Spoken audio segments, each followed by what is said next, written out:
नमस्ते, जय हिंद, वंदे मातरम। आज हम लोग संस्कृत व्याकरण के अंतर्गत अगला पाठ पढ़ेंगे जिसका नाम है शब्द रूपः। इससे पहले हमने कारक के बारे में बता दिया, कारक किसे कहते हैं, कारक के कितने भेद हैं, साथ ही विभक्ति के बारे में बताएं कि विभक्ति किसे कहते हैं, विभक्ति के कितने भेद हैं। अगर आप कारक का वीडियो नहीं देखे हैं तो उसका लिंक डिस्क्रिप्शन में दिया हुआ है, एक बार जाकर देख लीजिएगा। इससे पहले हमने लकारों के बारे में भी पढ़ा दिए हैं। लकार से जुड़ा हुआ जितना भी सूत्र, जो भी धातु रूप या अनुवाद है, उसमें सारा हम कंफ्यूजन को दूर कर दिया और सारा बता भी दिया है। एक बार अगर आप जाकर लकार का वीडियो देख लीजिएगा तो आपको लकार में अनुवाद बनाने में या शब्द रूप, धातु रूप बैठाने में आपको कहीं भी दिक्कत नहीं होगा। तो एक बार जाकर आप देख लीजिए। तो अभी हम लोग पढ़ेंगे किसके बारे में, तो शब्द रूप के बारे में। किसके बारे में पढ़ेंगे? शब्द रूप। तो संस्कृत में इसको बोलते हैं शब्द रूपः। हम लोग सुने होंगे शब्द, किसके बारे में? शब्द।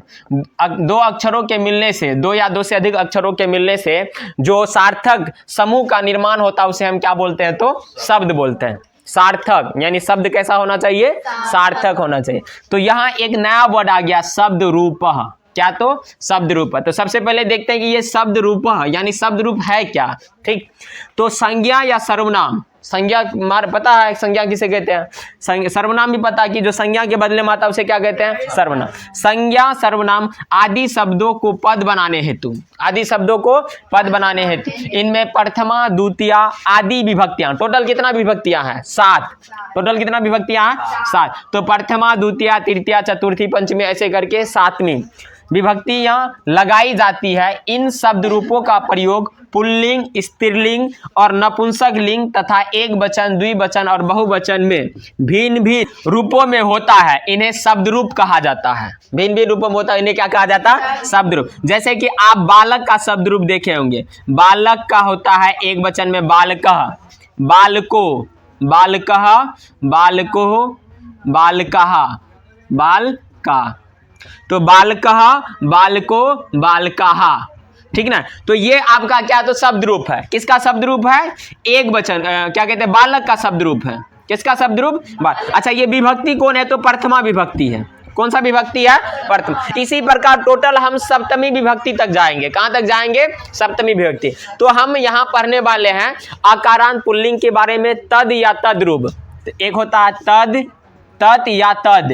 रूप पुल्लिंग के बारे में पढ़ेंगे और एक क्या पढ़ेंगे? तो आकारांत पुल्लिंग में, जैसे बालक को बैठाने के लिए सिखाएंगे, राम को बैठाने के लिए सिखाएंगे, छात्र को बैठाने के लिए सिखाएंगे। तो यहाँ आपको शब्द रूप का आकारांत पुल्लिंग का ट्रिक देने वाले हैं। तो इस वीडियो में शुरू से लेकर अंतिम तक बने रहिए। आपको शब्द आकारांत पुल्लिंग या तद रूप पुल्लिंग में आपको कहीं भी दिक्कत नहीं होगा। और कारक से जुड़ा हुआ जब हम अनुवाद बनाएंगे तो ये आपको बहुत ही काम आने वाला है। तो शब्द रूप जो चैप्टर ये थोड़ा बहुत लंबा होने वाला है, तो आज हम केवल आकारांत को ही सॉल्व करेंगे। उसके बाद आकारांत स्त्रीलिंग आ जाएंगे, दीर्घई कारांत पुल्लिंग है, स्त्रीलिंग है, हर्षई कारांत पुल्लिंग है। तो सारा आपको बताकर तब हम कारक पाएंगे। तो आप केवल शुरू से लेकर अंतिम तक बने रहिए।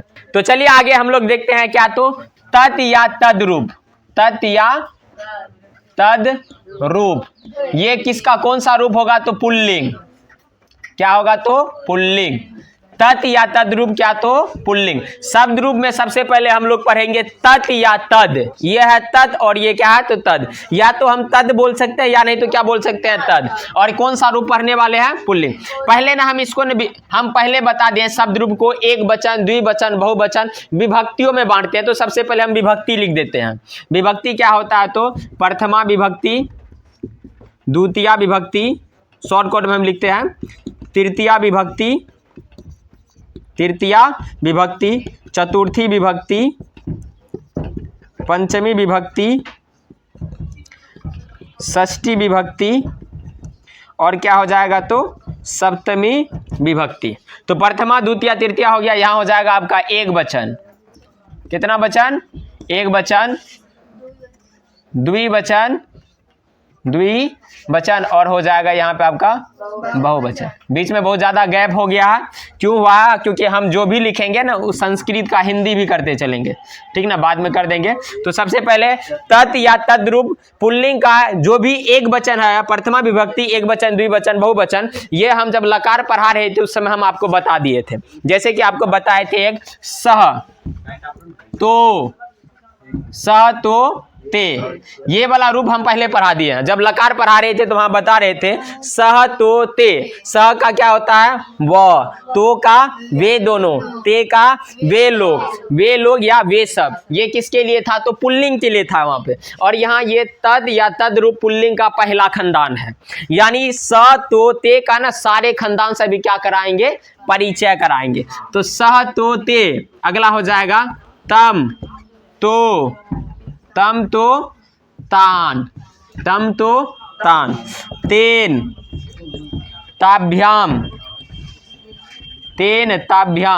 ते, तेन ताभ्याम ते, तस्में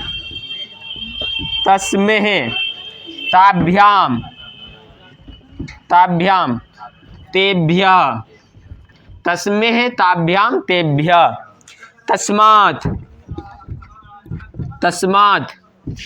ताभ्याम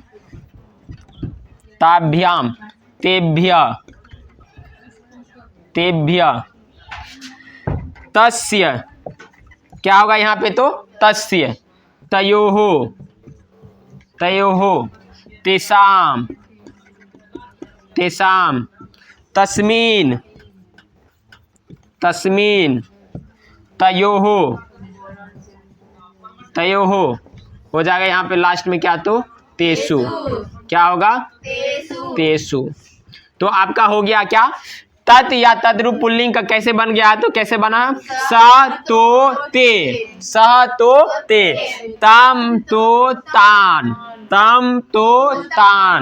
तेन ताभ्याम ते, तस्में ताभ्याम तेभ्यः, तस्मात् ताभ्याम तेभ्यः, तस्य तयोः तेषाम, तस्मिन् तयोः तेषु। क्या किसी को दिक्कत, तो क्या पढ़ेंगे हम इसको ना रटना है, इसको ना सीखना है। अगर जब हम इसको बोलते रहेंगे तो ये याद हो जाएगा। तो सह तो ते, तम तो तान, तेन ताभ्याम ते, तस्में ताभ्याम तेभ्यः, तस्मात् ताभ्याम तेभ्यः, तस्य तयोः तेषाम, तस्मिन् तयोः तेषु। क्या किसी को कोई दिक्कत हो जाएगा। अब इससे अनुवाद के इससे सवाल कैसे पूछेगा बोर्ड एग्जाम में, जैसे आपको यहाँ से कहीं से उठाकर कोई दे देगा, जैसे कहेगा तान शब्द दिया है, पूछेगा तान का मूल रूप क्या होता है या मूल शब्द क्या होता है। तो तान का जो मूल शब्द है जिससे बना है क्या तो तत् या तद से बना, तो तत् या तद इसका क्या है तो मूल रूप। अच्छा कौन सा पुल्लिंग है या स्त्रीलिंग है, तो पुल्लिंग रूप है। ठीक, कहेगा कौन सा विभक्ति है तान में, द्वितीया विभक्ति, क्योंकि द्वितीया में है ये तो द्वितीया। और द्वितीया विभक्ति कौन सा वचन है, बहुवचन। कौन सा वचन है तो बहुवचन। हम जैसे आपसे पूछे कि बताओ तेसु में कौन सा विभक्ति, सप्तमी। तेसु में कौन सा विभक्ति है तो सप्तमी, क्योंकि सप्तमी में है ये। और कौन सा वचन है तो बहुवचन। वचन कौन सा बहुवचन। और इसका मूल रूप क्या होगा तो तत् या तद होगा, तत् या तद। क्या किसी को कोई दिक्कत नहीं। तो हम इसको ना सबसे पहले तो इसको आप रट लीजिए, सीखिए। जैसे कि अभी मेरे पीछे बोलना, सह तो ते, तम तो तान, तेन ताभ्याम ते, तस्में ताभ्याम तेभ्यः, तस्मात् ताभ्याम तेभ्यः, तस् तयोः तेषाम, तस्मिन् तयोः तेषु, सह तो ते, तम तो तान, तेन ताभ्याम ते, तस्में ताभ्याम तेभ्यः, तस्मात् ताभ्याम तेभ्यः, तस् तयोः तेषाम, तस्मिन् तयोः तेषु, तस्मिन् तयोः तेषु। क्या किसी को कोई दिक्कत। अब हम इसका हिंदी कर देते हैं। क्या कर देते हैं हिंदी। जैसे देखो हिंदी यहाँ जगह वह का हिंदी हो जाएगा स, वह नहीं सह का हिंदी क्या हो जाएगा वो, उल्टा हम बोल दिए सह का हिंदी क्या हो जाएगा वह। तो मतलब हो जाएगा वे दोनों। और यहाँ ते मतलब हो जाएगा वे लोग। क्या हो जाएगा तो वे लोग। देखो प्रथमा विभक्ति जब पढ़ा रहे थे तो वहां हम बताए थे कि चिन्ह क्या होता है ने, तो यहाँ हम वे वह न लिखकर उसने भी लिख सकते हैं। क्या लिख सकते हैं? उसने। यहाँ तो मतलब वे दोनों के अलावा हम ये भी लिख सकते हैं वे दोनों ने, वे दोनों ने। और ते का जैसे वे लोग लिखे, इसके बदले हम लिख सकते हैं वे लोगों ने, क्योंकि ने चिन्ह क्या आता है प्रथमा विभक्ति में? ने, तो यहाँ ने आ जाएगा। तम, तम मतलब यहाँ हो जाएगा क्या? उसको। तम का क्या हो जाएगा? उसको, क्योंकि द्वितीय विभक्ति का चिन्ह क्या था? को, और इसका चिन्ह क्या था? ने। इसका चिन्ह क्या था? से।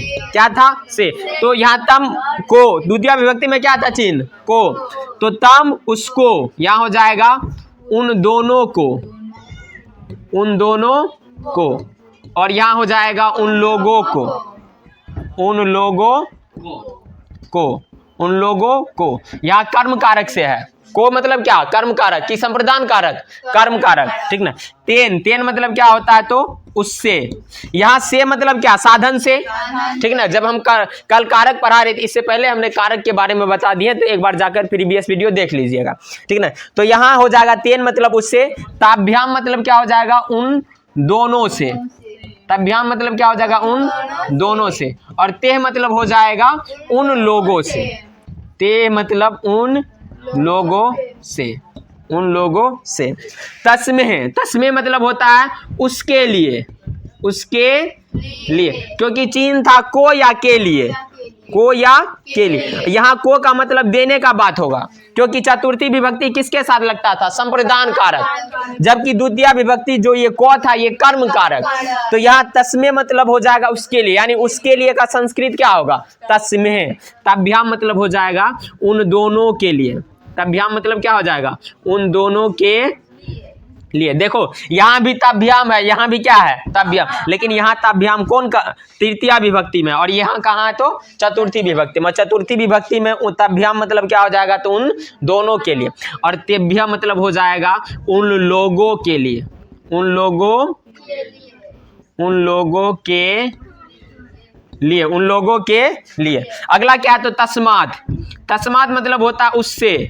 यहाँ भी से, यहाँ से मतलब किससे? तो जुदाई से। पंचमी विभक्ति किसके साथ लगता था? तो अपादान कारक। अपादान कारक मतलब जिससे हम अलग होते हैं, जिससे कोई चीज अलग होता है तो उसे क्या कहते हैं? अपादान कारक कहते हैं। तो तस्मात यहाँ क्या हो जाएगा? उससे। जैसे मैं उससे अलग होता हूं, तो उससे का संस्कृत क्या हो जाएगा? तस्मात। तभ्याम मतलब हो जाएगा उन दोनों से। तभ्या मतलब क्या हो जाएगा? उन दोनों से। और तेभ्या मतलब हो जाएगा उन लोगों से। तेभ्या मतलब क्या हो जाएगा? उन लोगों से। तस्य मतलब हो जाएगा उसका। क्या यहाँ उसकी आएगा? नहीं आएगा, क्योंकि उसका ये किसके लिए? तो पुल्लिंग के लिए। तो तस्य का संस्कृत उसका। तयो, तयोहो, तयोहो का संस्कृत हो जाएगा उन दोनों का, उन दोनों का। इसको उतारते चलिए। और तेसाम मतलब हो जाएगा उन लोगों का। तेसाम मतलब क्या हो जाएगा? तो उन लोगों का। तेसाम मतलब। तस्मीन मतलब हो जाएगा उसमें, या नहीं तो हो जाएगा उस पर, क्योंकि चिन्ह क्या होता है? षष्ठी में होता है का, के, की। लेकिन की कहाँ लगेगा? जब स्त्रीलिंग रहेगा तो की, और यहाँ क्या हो जाएगा? तो का, क्योंकि तस मतलब उसका, तयो मतलब उन दोनों का, तेसा मतलब उन लोगों का, यानी तो उसके, उन दोनों के, उन लोगों के। क्या उसकी आएगा? यहाँ पे नहीं आएगा, क्योंकि वो स्त्रीलिंग में चला जाएगा। सप्तमी विभक्ति का चिन्ह जो होता है वो होता है मैं पर, कारक, अधिकरण कारक, यही ना होता है। तो तस्मीन मतलब हो जाएगा उसमें या उस पर। तयोहो मतलब हो जाएगा उन दोनों में या उन दोनों पर, उन दोनों में, या नहीं तो उन दोनों पर, उन दोनों पर। तो अगर उन दोनों में रहे फिर भी संस्कृत होगा तयोहो, या उन दोनों पर रहे तो फिर भी संस्कृत क्या होगा? तयोहो। तेसु मतलब हो जाएगा उन लोगों में, उन लोगों में, या नहीं तो उन लोगों पर, उन लोगों पर। उन लोगों के अलावा यहाँ उन सब में भी हो जाएगा, या नहीं तो उन लोगों, उन सब पर भी हो जाएगा। जैसे उन लोगों के लिए या उन सब के लिए। तो जैसे यहाँ वे लोग या वे सब, उन लोगों को या नहीं तो उन सबों पर को, उन सबों को। तो यहाँ दोनों हो जाएगा। तो ये आपका क्या है? तो तत् या तद रूप का क्या कहते हैं? हिंदी रूप। कौन सा रूप? हिंदी रूप। पुल्लिंग तो देख लिया, पुल्लिंग तो ये है क्या, लेकिन जो हम लिखे थे संस्कृत, तो संस्कृत का हिंदी क्या? जैसे सह मतलब होता है वह, तो मतलब होता है वे दोनों, ते मतलब होता है वे लोग, तम मतलब होता है उसको, तो मतलब होता है उन दोनों को, तान मतलब होता है उन लोगों को, तेन मतलब होता है उससे, ताभ्याम मतलब होता है उन दोनों से, तेह मतलब होता है उन लोगों से, तस्मे मतलब होता है उसके लिए, ताभ्या मतलब होता है उन दोनों के लिए, तेभ्या मतलब होता है उन लोगों के लिए, तस्मात मतलब होता है उससे, ताभ्या मतलब होता है उन दोनों से, और तेभ्या मतलब होता है उन लोगों से। तस्य मतलब उसका, तयोह मतलब उन दोनों का, तेसाम मतलब उन लोगों का, तस्मीन मतलब उसमें या उस पर, तयोह मतलब उन दोनों में या उन दोनों, तेसु मतलब उन लोगों में या उन लोगों पर। ठीक ना, तो ये आपका हो गया क्या, तो तद या तद्रूप पुल्लिंग, बस इतना ही है। जब हम अनुवाद सिखाएंगे तो आपको पता चल रहना चाहिए कि उससे का संस्कृत क्या होता है, तेन होता है, या नहीं तो वह का संस्कृत तो पते है कि क्या होता है, स होता है, उसका का संस्कृत क्या होता है, तस, किसके लिए, पुल्लिंग के लिए, उसमें का संस्कृत क्या होता, तस्मीन होता। जैसे हम दे दे कि उन लोगों को, मैं उन लोगों को पीटता हूं, तो उन लोगों का संस्कृत क्या हो जाएगा, तान। लेकिन यहां भी देखो, यहां भी है क्या, यहां भी हो जाएगा तेभ्य मतलब भी हो जाएगा उन लोगों के लिए, या नहीं तो उन लोगों को, क्योंकि यहां भी होता को या के लिए, लेकिन यहां को का मतलब देने का बात होगा, और वहां को का मतलब कर्म। ठीक ना, अच्छा कर्म मतलब वह कर्म नहीं, दान सबसे बड़ा कर्म, वैसा कर्म नहीं, मतलब जो हम करते हैं, जो काम करते हैं वो कर्म है। ठीक ना, जिसके लिए कोई चीज या कोई क्रिया की जाए उसे संप्रदान कारक कहते हैं, और संप्रदान कारक में कौन सी विभक्ति होती है, तो चतुर्थी विभक्ति। तो जिसको कारक में कहीं भी दिक्कत हो रहा तो एक बार जाकर प्रीवियस वीडियो देख लीजिएगा, लिंक डिस्क्रिप्शन में दिया हुआ, तो इसको उतारिए, हम लोग आगे बढ़ते हैं। आई होप कि आप लोग यहां तक उतार लिया है और आपको समझ में भी आ गया। चलिए आगे हम लोग देखते हैं क्या, तो अकारांत पुल्लिंग, अकारांत पुल्लिंग, अकारांत क्या देखने वाले हैं, तो पुल्लिंग शब्द, अकारांत पुल्लिंग।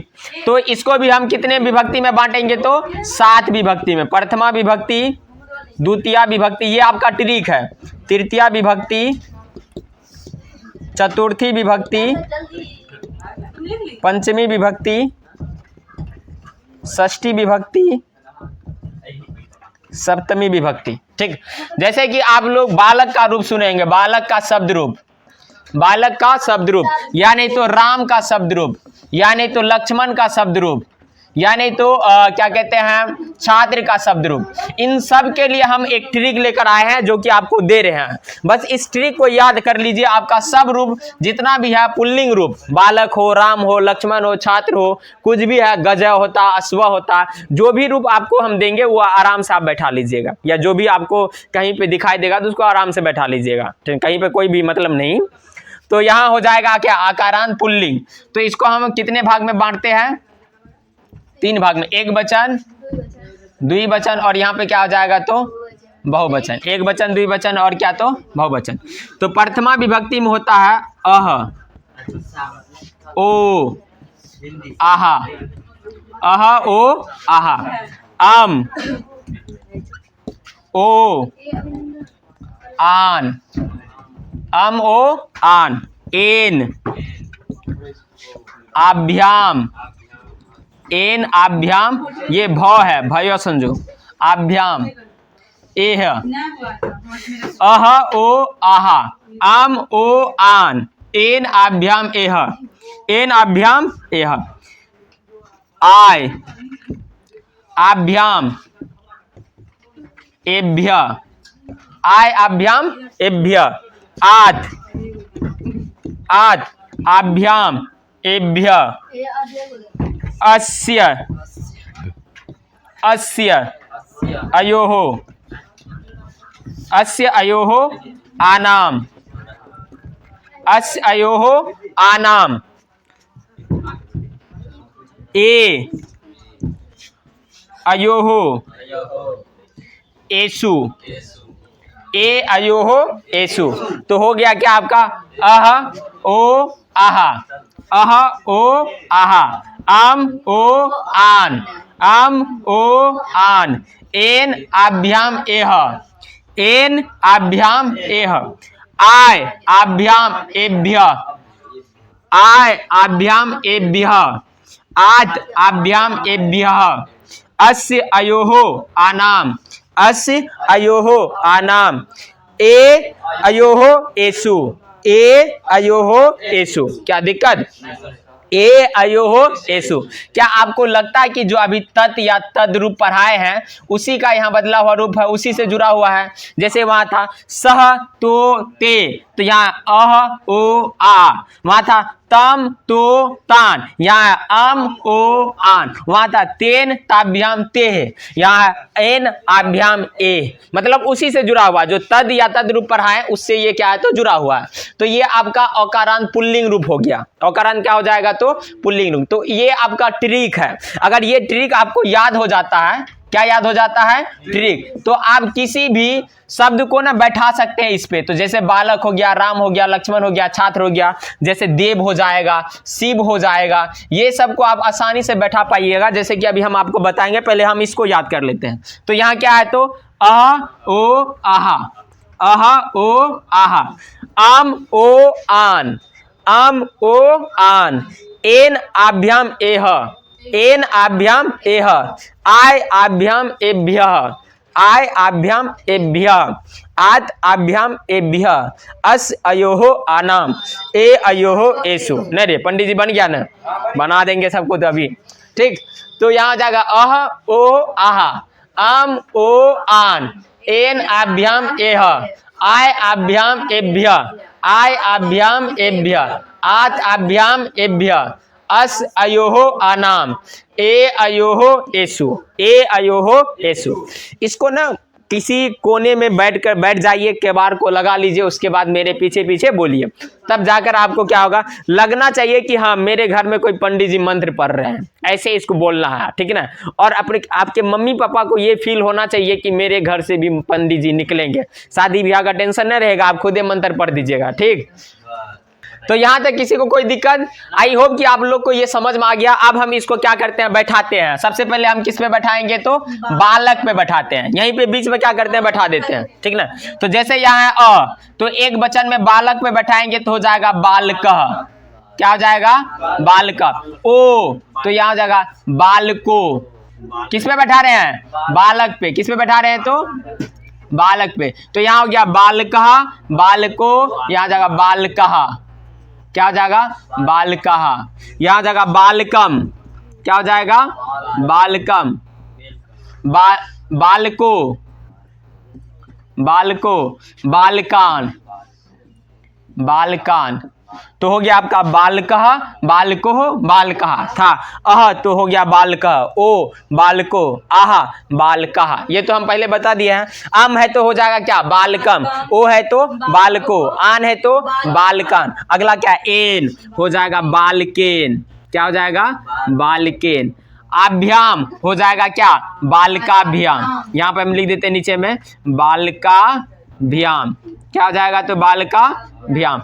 ए है बालकेह। क्या हो जाएगा तो बालकेह, क्योंकि डबल ए है। अगर ऐसे रहता तो एक मात्रा ऊपर में, अगर ऐसे इस टाइप का रहेगा तो ओ, और विसर्ग तो है भी क्या, तो लास्ट में क्या लग जाएगा तो विसर्ग लग जाएगा। तो बालकेन, बालकाभ्याम, बालकेह। अगला आय हो जाएगा बालकाय। क्या हो जाएगा? बालकाय। आत यहाँ क्या? अभ्याम, तो बालकाभ्याम। एभ्य तो बालकेभ्य, बालकेभ्य, बालकेभ्य। समझ में आ रहा है? उसके बाद यहाँ आत है तो हो जाएगा क्या? बालकात, बालकात, बालकाभ्याम। और यहाँ हो जाएगा बालकेभ्य। अस्य तो हो जाएगा बालकस्य, बालकस्य।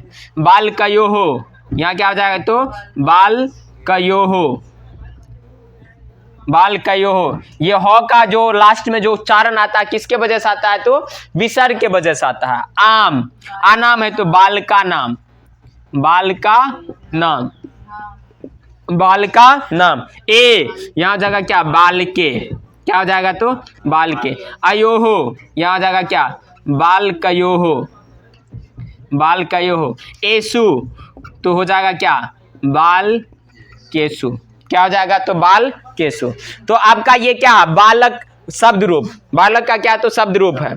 और ये किस पे बैठा है तो अकारांत पुल्लिंग पे। अगर ये आपको ट्रिक याद हो जाएगा तो क्या बालक को बैठाने में कहीं भी दिक्कत हुआ नहीं हुआ। तो जो आपका ट्रिक था वो क्या था, अकारांत क्या था तो अह ओ आहा, तो हो गया बालकः बालको बालकः, आम ओ आन, तो हो गया क्या बालकम बालको बालकान। उसके बाद है एन, तो हो गया बालकेन, आभ्याम हो जाएगा बालकाभ्याम, एह तो हो गया बालकेह, ठीक ना। यहाँ आय बालकाय, नीचे में यहाँ क्या जस्ट नीचे में सेम है, तो बाल अभ्याम था तो यहाँ भी क्या हो जाएगा बालकाभ्याम। यहाँ एभ्यः है तो बालकेभ्यः।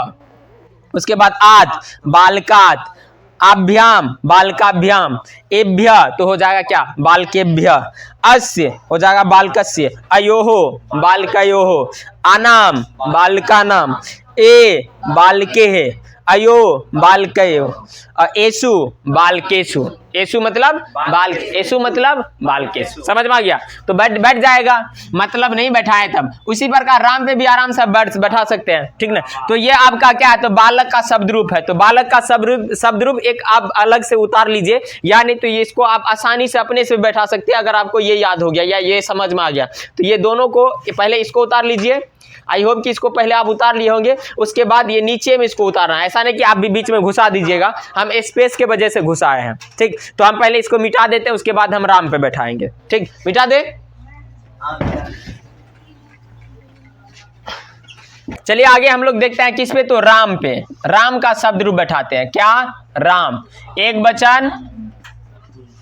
वचन द्विवचन और यहाँ पे क्या हो जाएगा बहुवचन। तो आई होप कि आप लोग के आगे कॉपी में ट्रिक होगा, तो ट्रिक को देखते चलिए और मेरे साथ बैठाने का क्या कीजिए तो प्रयास कीजिए। तो सबसे पहले क्या है तो अह ओहो आ, अह ओ आ, तो यहाँ हो जाएगा रामः रामो, क्या हो जाएगा रामो, यहाँ हो जाएगा रामः, क्या हो जाएगा राम। क्या किसी को दिक्कत, अम ओ आन, तो यहाँ हो जाएगा रामम, क्या हो जाएगा रामम, यहाँ हो जाएगा रामो, यहाँ हो जाएगा आन, यही ना है, तो यहाँ हो जाएगा रामान, क्या हो जाएगा रामान। देखो सूत्र में होगा क्या आन, आकारांत में द्वितीय विभक्ति बहुवचन में होगा आन, क्या होगा आन। यहाँ क्या है तो रामा, तो यहाँ है क्या आन, कौन न दंत न, कौन न है दंत न, और यहाँ क्या मूर्धन्त न। तो लगभग में कुछ ऐसे अक्षर होते हैं जिसका उच्चारण, जिसका मतलब शुरुआत रो से होता है, तो वहां दंत नो किस में बदल जाता है मूर्धन्त नो में। जैसे कि आप अगर जब रामायण का संधि विच्छेद किए होंगे तो होगा क्या राम जोड़ अयन, क्या होता है राम जोड़ अयन, लेकिन बाद में ये बन जाता है क्या रामायण। यहाँ पे था कौन न दंत न, बन गया कौन सा न मूर्धन्त न। तो ठीक उसी प्रकार यहाँ भी हुआ, कोई दिक्कत, बस ये राम में ही होगा, बाकी सब क्या रहेगा सेम रहेगा। अगला क्या है तो एन, तो यहाँ भी रामेन में कौन न आएगा दंत न, रामेन में कौन न, जबकि ट्रिक में क्या है एन, इस टाइप का है, कोई दिक्कत। अगला हो जाएगा क्या रामाभ्याम, रामाभ्याम, यहाँ हो जाएगा रामे है, क्या हो जाएगा तो रामे, रामाय रामाय रामाभ्याम, यहाँ हो जाएगा क्या रामेभ्य, यही ना है। अगला क्या है आद, यही ना है आद, तो हो जाएगा क्या रामात, क्या हो जाएगा रामात, रामाभ्याम रामेभ्य, यहाँ हो जाएगा रामस्य, क्या हो जाएगा रामस्य, यहाँ हो जाएगा रामयोहो, रामयोहो, यहाँ हो जाएगा क्या रामा नाम, रामा नाम, रामा नाम, यहाँ हो जाएगा रामे, क्या हो जाएगा रामे, यहाँ हो जाएगा रामयोहो, रामयोहो, यहाँ जाएगा रामेशु, क्या हो जाएगा रामेशु। क्या कोई दिक्कत, बैठाने के लिए सीख गए। अब इसी तरह किसी को भी बैठा लीजिएगा, छात्र को भी आराम से हम बैठा सकते हैं, देव देंगे देव भी बैठ जाएगा आराम से, ठीक ना। बस केवल आपको याद रखना अह ओ आ, अम ओ आन, एन आभ्याम एह, आय आभ्याम एभ्य, आत आभ्याम एभ्य, अस अयो अनाम, ए अयो एसु। अगर वो याद रहेगा तो आप किसी भी शब्द को आकारांत पे क्या कर सकते हैं तो बैठा सकते हैं, ठीक। तो आपके लिए क्या है तो होमवर्क है, छात्र देव शिव, शिव पे भी आराम से क्या हो जाएगा, तो बैठ जाएगा। तो इनमें से कोई लगता है जिसको दिक्कत है तो हमसे पूछ सकता है, और एक हम क्या करेंगे, बैठा देंगे। क्या किसी को दिक्कत है? नहीं दिक्कत है, बैठ जाएगा ना आराम से। केवल लास्ट में उसको क्या करना है, तो जोड़ देना है। चलो यहां तक किसी को कोई दिक्कत, ठीक ना। ये राम का क्या है, तो शब्द रूप है। इसी प्रकार छात्र देव, जैसे छात्र को बैठाएंगे तो यहाँ छात्र, छात्रो, छात्रा, छात्रम, छात्रो, छात्रान, छात्रेन, छात्राभ्याम, छात्रेः, छात्राय, छात्राभ्याम, छात्रेभ्य, छात्रात्, छात्राभ्याम, छात्रेभ्य, छात्रस्य, छात्रयोः, छात्राणाम, छात्रे, छात्रयोः, छात्रेषु। क्या किसी को दिक्कत? देव पे भी ऐसे बैठ जाएगा, सी पे भी ऐसे बैठेगा। जब हम अनुवाद बनाएंगे ना कारक पे, तो ये जो शब्द रूप है ना, शब्द रूप का एक वचन का हम क्या करेंगे, प्रयोग करेंगे। शब्द रूप का एक वचन जब कोई संज्ञा पर रहेगा, जैसे किसी नाम पर रहेगा, जैसे कि राम का हो जाएगा राम ने, राम का क्या हो जाएगा, राम, रामम का हो जाएगा राम को, ठीक ना, राम को। रामेन का हो जाएगा राम से, जैसे मैं राम से अलग होता हूं, तो राम से उसका संस्कृत क्या हो जाएगा, रामेन। जैसे रामाय, रामाय का अर्थ हो जाएगा राम के लिए। किसके लिए? राम के लिए। रामात, रामात मतलब हो जाएगा राम से, राम से। रामस का अर्थ हो जाएगा राम का, राम का। जैसे मैं राम का भाई हूं, तो राम का क्या संस्कृत क्या हो जाएगा, रामस्य। और रामे का अर्थ हो जाएगा राम में, राम में। तो हम अनुवाद जब बनाएंगे तो जो भी संज्ञा रहेगा ना, संज्ञा को शब्द रूप पे जब बैठाएंगे तो केवल उसका एक वचन का प्रयोग होगा। कितना वचन का होगा? बाकी सबका प्रयोग नहीं होगा। बाकी सब पूछेगा कैसे, तो शब्द रूप में जो जैसे आपसे पूछ लेगा कि रामे, रामे शब्द का विभक्ति क्या है, कितना विभक्ति हो जाएगा, तृतीया विभक्ति। कौन सा वचन होगा? बहुवचन। जैसे आपसे पूछेगा रामानाम में कौन सी विभक्ति है, तो रामानाम में कौन सी विभक्ति है, षष्ठी। वचन कितना, वचन कौन सा है, बहुवचन। ठीक, आई होप कि आप लोग को यहाँ तक समझ में आ गया। ये आपका छात्र देव शिव, ये आपका क्या है, तो होमवर्क में है। इसके अलावा आप गज पे भी बैठा लीजिएगा, गजा मतलब होता हाथी, अश्व पे भी बैठा लीजिएगा। ठीक, अगर आपको यहाँ तक समझ में आ गया है तो लाइक कीजिए, शेयर कीजिए, सब्सक्राइब कीजिए, साथ ही कमेंट भी करते रहिए। इससे पहले हमने लकार कारक के बारे में बता दिए हैं। अगर वो वीडियो आप नहीं देखे हैं तो लिंक डिस्क्रिप्शन में दिया हुआ है, एक बार जाकर देख लीजिएगा। तब तक के लिए जय हिंद, वंदे मातरम। मिलते हैं नेक्स्ट वीडियो में।